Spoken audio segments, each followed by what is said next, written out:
¿Sí? ¿Se puede observar? Sí, doctora.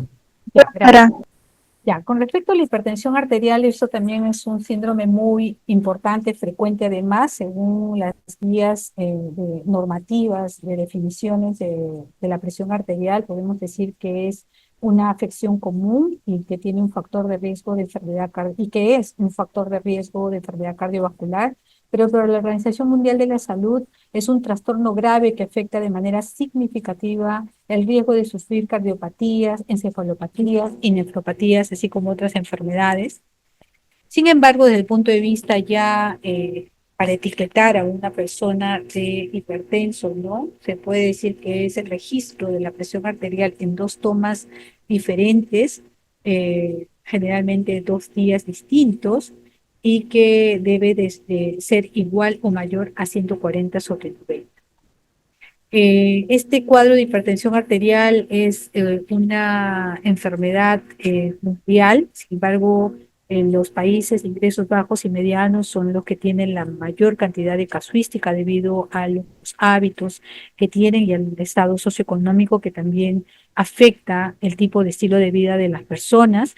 Hay más de 1.000 millones en el mundo que tienen este cuadro clínico. Se dice que 1 de cada 5 personas hipertensas tiene controlado el problema, es decir, que 4 no lo tienen y que por cada uno que es diagnosticado, tenemos 9 que no están diagnosticados. Entonces, lo cual hace grave porque hay gente que no sabe ni siquiera que es hipertenso. Es una de las principales causas de muerte prematura en el mundo de manera directa o indirecta en los diferentes registros de defunciones a nivel mundial y que las poblaciones cada vez más afectadas son poblaciones jóvenes, lo que ha hecho que duplique la frecuencia de diagnóstico de hipertensión arterial. Es importante saber que tenemos que tener registros como por ejemplo la clínica, lo que es la monitorización domiciliaria de la presión arterial, en la cual los registros se van dando en el domicilio con alguien que tome la presión arterial en el mismo brazo, la misma persona, el mismo tensiómetro. El otro que está dada por la monitorización ambulatoria de la presión arterial, que es el famoso MAPA, que puede ser diurno, puede ser nocturno o puede ser un registro, digamos, estandarizado de ambos, que es el mapa de 24 horas, ¿no? Y acá tenemos los diferentes hallazgos de la presión arterial, para lo cual podemos, a partir de ello, definir si son hipertensos o no. Véanse la diferencia entre las asociaciones americanas y las europeas, ¿no? Para las americanas siempre tienden a ser en menores parámetros y a considerarlos hipertensos, en todos, en general, en todos los parámetros. Sin embargo, para los europeos, en la mayoría, sus límites es un poquito más alto. Eso debido a que la gran asociación de las comorbilidades y las consecuencias directas e indirectas de la hipertensión arterial hace justamente de que los americanos tiendan a reducir los parámetros de catalogarlos o no de hipertensos para tener estrategias de intervención mucho más precoces y cambiar el rumbo de la, digamos, de la historia natural de lo que podría venir con un hipertenso mal controlado, ¿no? En el caso de las americanas, para la parte clínica, en un solo momento, mayor o igual de 130/80. En el caso de la monitorización domiciliaria, la misma. Para el mapa diurno, el mismo parámetro. Para el mapa nocturno, a mayor o igual de 110/65. Y para el mapa de 24 horas, mayor o igual de 125/75. Y para las directrices europeas, el parámetro es de mayor o igual de 140/90. Para la monitorización domiciliaria, 135, mayor o igual 135/85. Para el mapa diurno, igual, lo mismo parámetro. Para el mapa nocturno, cuando se tiene más de o igual de 120/70. Y para el mapa de 24 horas, mayor o igual de 130/80. Justamente en base a ello, las clasificaciones americanas aún más tratan de definir, incluso como que para ellos normal es menor de 120 la sistólica y menor de 80 la diastólica, y que ya lo consideran elevado más no hipertenso cuando es una sistólica de 120/129 y diastólica menor de 80, ¿no? Pero ya hipertensos lo catalogan a partir del 130 para adelante y lo dividen en dos, la hipertensión etapa 1 y la hipertensión etapa 2. La etapa 1 para la sistólica es 130 a 139 y para la etapa 2 mayor de 140 o igual, y para la diastólica la etapa 1 80-89 y la etapa 2 es 90 o más. Crisis hipertensiva cuando es mayor de 180 o mayor de 120. Los factores de riesgo son múltiples. En general estamos hablando de factores de riesgo directos propios de la hipertensión arterial, pero también acompañantes de la hipertensión arterial. Es decir, pueden generar aceleración de aterosclerosis y por lo tanto de la hipertensión arterial estamos hablando de las esenciales, pero también forma parte de un complejo grande de otras condiciones médicas que agravan la condición de la hipertensión arterial y que por lo tanto pueden afectar luego más adelante órganos diana, ¿no? Entonces, dentro de los principales factores de riesgo está fumar cigarrillos, la obesidad, la inactividad física, la dislipidemia, la diabetes mellitus, la microalbuminuria, la edad, sobre todo para hombres mayores de 55 años, para mujeres mayores de 65, antecedentes familiares, y en el caso de las consecuencias van a ser afecciones a nivel del corazón, dada por hipertrofia del ventrículo izquierdo, infarto de miocardio, alteraciones periféricas o alteraciones netamente de revascularización coronaria, insuficiencia cardíaca, eventos cerebrovasculares, tanto o si no ataques isquémicos transitorios, enfermedad renal crónica, afecciones oculares como la retinopatía y enfermedades vasculares periféricas. También saber que la hipertensión arterial no solamente es esencial, también podemos tener hipertensión arterial secundaria y puede ser secundaria a tres grandes grupos. Uno, en relación a medicamentos, como por ejemplo descongestionantes, anticonceptivos, AINES, corticoides, antipsicóticos, drogas ilícitas. Secundario, enfermedades netamente metabólicas o renales, como la enfermedad renal crónica, la enfermedad renovascular, el hiperaldosteronismo primario, ¿no? También están otras como el síndrome de Cushing, como enfermedades de la tiroides, el hiperparatiroidismo, el feocromocitoma, apnea obstructiva del sueño y la coartación de la aorta. A tener en cuenta, y eso sin considerar lo que es la hipertensión arterial del embarazo. ¿Cuáles son las complicaciones? Ya lo habíamos visto, en los próximos dos cuadros vamos a recalcar.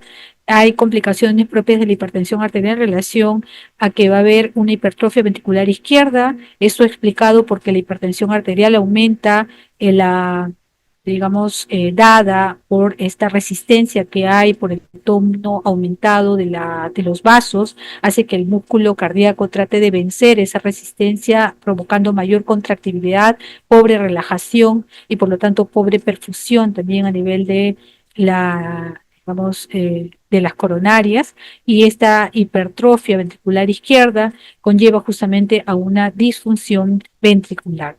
La enfermedad renal crónica o enfermedad renal en etapa terminal, producto del círculo vicioso que ocurre entre el aumento de la renina-angiotensina-aldosterona, más hipertensión, más disfunción renal, y es un círculo que no hay cuando se sabe. La insuficiencia cardíaca dada por el compromiso inicial de la hipertrofia ventricular, pero luego ya al vencerse digamos, la dinámica de la contractibilidad muscular, entramos a un periodo de dilatación con mayor disfunción ventricular y por lo tanto los eventos pre y postcarga que ocurren en la insuficiencia cardíaca. La cardiopatía isquémica porque acelera eventos ateroscleróticos y también por el aporte de oxígeno a nivel de las coronarias. Accidente cerebrovascular en relación a la formación de aneurismas, pseudoneurismas, alteraciones isquémicas hemorrágicas a nivel del cerebro y también afecciones a nivel de la retina dada por exudados, por papiledema y provocando incluso en algunos casos disminución progresiva, aparatosa de la visión. Entonces, la hipertensión arterial tiene factores genéticos y ambientales en los cuales hay disfunción endotelial, ruptura del equilibrio del ventrículo derecho, del volumen diastólico y de la contractibilidad ventricular. Tenemos también de que reconozca siempre esa fórmula que ya ustedes lo tenían desde desde fisiología, que la presión arterial es gasto cardíaco por resistencia vascular periférica, por lo tanto, todo lo que afecte el gasto cardíaco y todo lo que afecte la resistencia vascular periférica, aumentándola, es lo que va a aumentar de manera directa la presión arterial.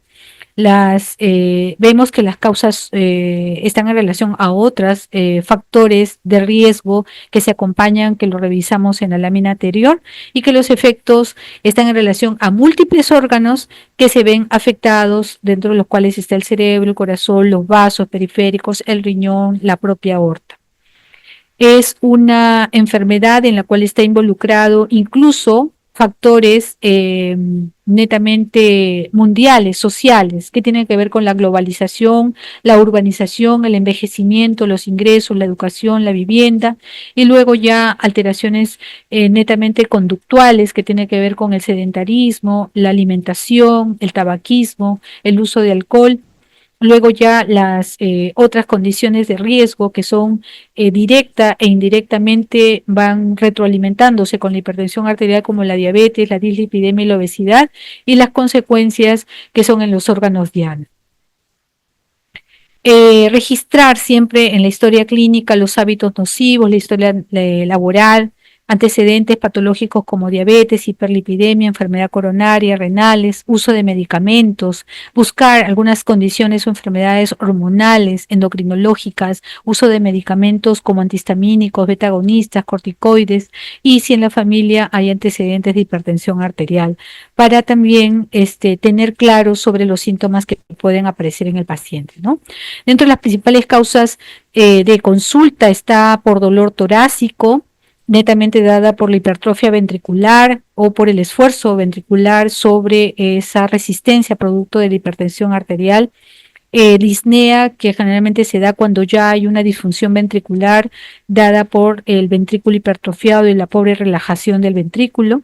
El cansancio, fatiga, secundario justamente al tema del aporte de un paciente hipertenso mal controlado hacia la parte sistémica y hacia el propio músculo miocárdico, edema cuando ya hay una falla cardíaca establecida, alteraciones de la conciencia o signo de focalización cuando hay alteraciones del órgano diana, producto de la hipertensión arterial, palpitaciones secundarias justamente a la disfunción miocárdica sobre la resistencia de la hipertensión arterial. Pero así como hay síntomas definidos, también pueden haber síntomas desde los más inespecíficos, como por ejemplo cefalea, mareos, vértigos, zumbido de oídos, escotomas, anginas inespecíficas, visión borrosa, parestesias, y que hay que darle importancia porque podría estar en relación a un cuadro de hipertensión arterial. Finalmente, saber que hay dos condiciones importantes que está dada por la severidad de la hipertensión, que es cuando la presión diastólica es mayor de 120 y cuando la presión sistólica es mayor de 180 o de 180 a más, y que debemos de separar dos grandes grupos, la emergencia y la urgencia. La emergencia viene a ser estos valores, pero sumado a un daño de órgano blanco, mientras que la urgencia son estos valores, pero acá no hay daño de órgano blanco. Y podríamos diferenciarlos aún más. En el caso de la emergencia, esta tiene que tener hospitalización, tiene que tener un tratamiento vía parenteral, tiene que hacerse el descenso de la presión arterial a la brevedad y tiene que tener una monitorización intensiva, mientras que la urgencia hipertensiva es de manejo ambulatorio, de tratamiento vía oral y de descenso progresivo de la presión arterial, y por lo tanto no requiere un apuro, ¿no? ¿Cuáles son las condiciones de emergencia y las condiciones de urgencia que podemos reconocer? En el caso de la emergencia, cuando hay órgano blanco que está afectado, encefalopatía hipertensiva, un ictus hemorrágico o isquémico, cuando hay insuficiencia cardíaca izquierda, cuando hay síndrome coronario agudo, aneurisma disecante de la aorta, cuando estamos hablando de una hipertensión dentro de un contexto de embarazo por preeclampsia, eclampsia, por traumatismo cráneoencefálico, por insuficiencia renal aguda. En el caso de las urgencias hipertensivas,